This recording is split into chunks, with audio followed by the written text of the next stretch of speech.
The Michigan Runner Show. Join us each time as we explore the people, the places, and the events that shape our great sport. Okay, this is the Emily Detroit Run. Of course, Midas was the sponsor back in those days, and we happen to be standing in the Detroit Foundation Hotel right now, which used to be the old Detroit Fire Department headquarters. And we deliberately started our race outside what was then the Detroit Fire Department headquarters, because all the firemen, the fire trucks, this whole neighborhood, we were a neighborhood. And they were part of everything we did. So we asked the police department if we could please start the race on Washington Boulevard. Even though there was a trolley, we made sure that we parted the huge crowds when the trolley came through by handing out trolley whistles. But I love what's up here on the marquee. I think there's a sign up there that says David Bowie. It also says the Emily Detroit Run.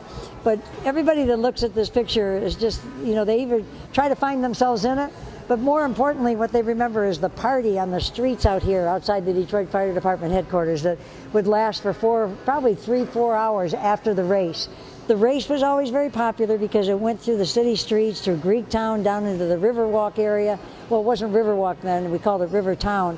Soup Kitchen Saloon, Woodbridge Tavern were all aid stations, all throughout the city. But it was the party afterwards that people came for, just dancing in the street, conga lines, wonderful music, wonderful celebration. People, we'd go through like 200 kegs of beer, and the police would always say the worst thing that ever happened was a case of blisters.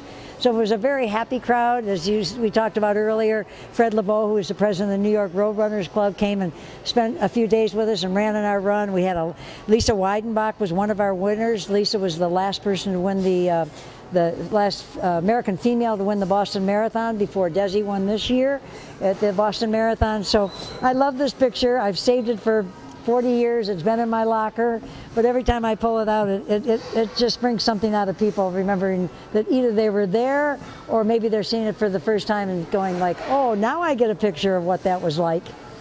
Does. And it was a way to really level the playing field for everybody. Just being in the streets of Detroit, celebrating that the streets of Detroit were one of the best assets, recreational assets Detroit has. I was always happy. Bob McCabe, who ran Detroit Renaissance, once said to me, when you put that run on, I started thinking about we could have a Grand Prix in the streets of Detroit. And of course, that's what happened in the early days. The Grand Prix was in the streets of Detroit. So I always like to kind of share those little stories that, when you're pioneers or something, just like Michigan Runner was a pioneer. When it started Michigan Runner, there weren't a whole lot of running publications at the time. They really took a chance with something and talking about a sport that wasn't as popular as hockey, football, and baseball.